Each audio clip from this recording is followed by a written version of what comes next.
For more on this, we can cross to Port-au-Prince and speak with Wildlore Merancourt, the editor-in-chief at AyiboPost. Wildlore, thank you so much for joining us on the program today. So I want to begin with the Transitional Presidential Council. Their mandate is ending today. How has the council been perceived in Haiti? Do people think it's done a good job, or is there concern it's been ineffective? Well, I think the vast majority of Haitian people today find the Presidential Council ineffective.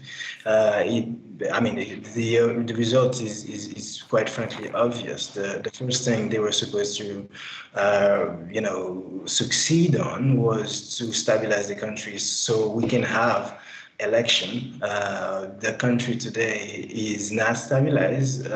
In fact, quite the contrary.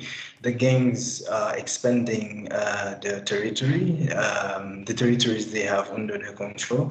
Of course, we have a gang suppression force, helped by Kenyans who came in the country in 2024, late in the year.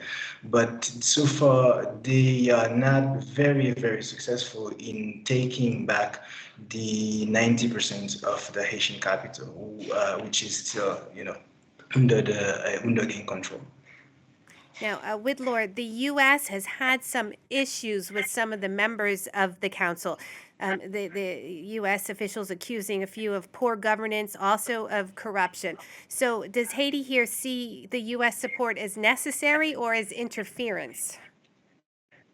Well, Haiti was occupied by the United States from 1915 to 1934. Since that period, no big decisions taken inside of the country, is not influenced by the United States. So I do think you have to put that on the background. But what we are observing today is, quite frankly, unprecedented in terms of how direct the threats are, how public they are, and it's also tied to what's happening in the Caribbean and Latin American region, and globally as well, in terms of how diplomacy seems to be changing in tone, right? So I do think the United States is very, very implicated. This Presidential Council was established in April last year by the United States, the CARICOM, and other key partners in the international community. And the failures we are observing today on the ground in Haiti is also a shared failure by this international community. And the Haitian politicians, members of this council accused of high-level corruption and all sorts of misappropriation of state funds. Now, Wildlore, the current Prime Minister, Alex Didier Fils-Aimé, was nominated by the council. Then members tried to oust him. The U.S. wants him to stay. So, what kind of local support does he have? I mean, the entire process doesn't have local support. That's the thing. You have the president of the country killed in July 2021. He was replaced by a prime minister, but actually, this prime minister came to power because of the international community who supported him, right? And in 2025, in 2024, when he was not being successful in this position, they withdraw their support and they put in place this presidential council. They pick this prime minister after firing a former one, a former UN official who they pick first to become prime minister of the country. They don't have the support of the country. They don't have popular support. Haiti today doesn't have one elected official. The last time we organized election was in 2016, so that's about a decade. And people want to have a say in in how politics is being done in Haiti, but so far they don't have that opportunity because of the insecurity climate, because of the high level displacements. Today, 1.5 million Haitians are displaced by the violence. This is more than in 2010 when we had this massive earthquake which killed up to 300,000 people. Now, I do want to get into the security situation there, but before we head that way, you had mentioned, presidential elections are meant to take place before the end of the year. That was one of the goals of this transitional council to set that up. Do you think that's likely to happen? Nobody believes such a thing can happen, especially when we are in the second month of the year and we still have a population in Haiti that stays in a small area of the capital. Why? Because up to 90% of the capital today is under the influence of the gangs. The government hired mercenaries. They have the Haitian National Police understaffed, not well paid. They have the Haitian army and this gang suppression force.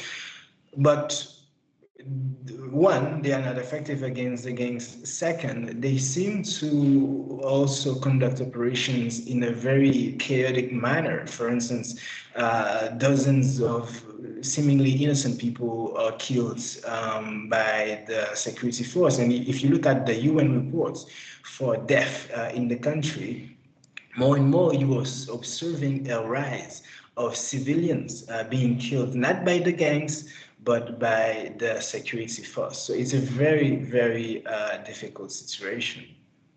Right. So, as you've been saying, the security situation in Haiti is pretty terrible, and those criminal gangs are in control of large areas. Now, the UN sent an anti-gang unit to try and help out. Are there any signs that it's improving at all?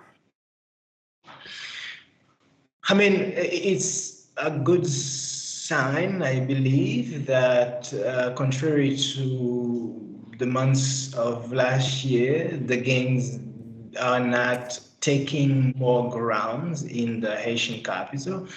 But we are still not in a situation where the main roads of leading to the capital, I mean, the Haitian capital, Port-au-Prince, is the center of the country, the economic and the political center of the country. It is still being strangled by gang violence. The key roads are not liberated. Many areas, virtually all the areas controlled by the gangs are still under their control. The security forces are working overtime.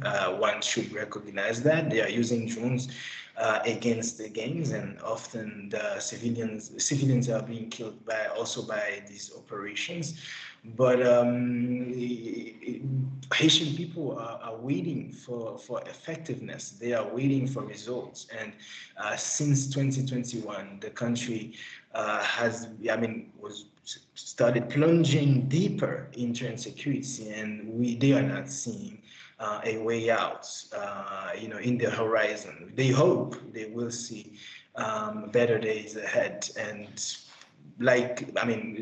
that we would have elections, but it doesn't seem realistic that we could have elections this year. But we are journalists. I cannot predict the future. The gang suppression force is supposed to have new personnel in the next months. Maybe they will be more effective on the ground, but one can be skeptical.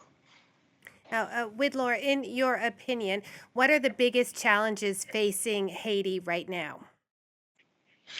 I believe the biggest challenges are, first of all, the high level displacement in the country. Inside of these camps spread all over the capital, you have a lot of cases of sexual violences, women, being violated, rape. You have seemingly a rise in cases of HIV. And in this context, you are also observing a retreat in terms of international funding for humanitarian activities when the needs are so great and the situation is so dire. That's, I believe, the first thing. The humanitarian situation is historically concerning today in Haiti. More than half of the country today is in a situation of food insecurity, and on top of that, the insecurity climate. It is very, very hard for Haitian people with an informal economy to go about and conduct little businesses. The markets, most of them, the biggest ones, are closed. Up in the capital, in Kinskov, the last roads one would use to leave the capital last year was taken by the gangs, and peasants were chased by powerful rifles, and Yes. they had to leave their homes there. Yes. Thank you for talking with us today, sharing your expertise, Wildlore. That's Wildlore Merancourt, the editor in chief at AyiboPost in Port-au-Prince.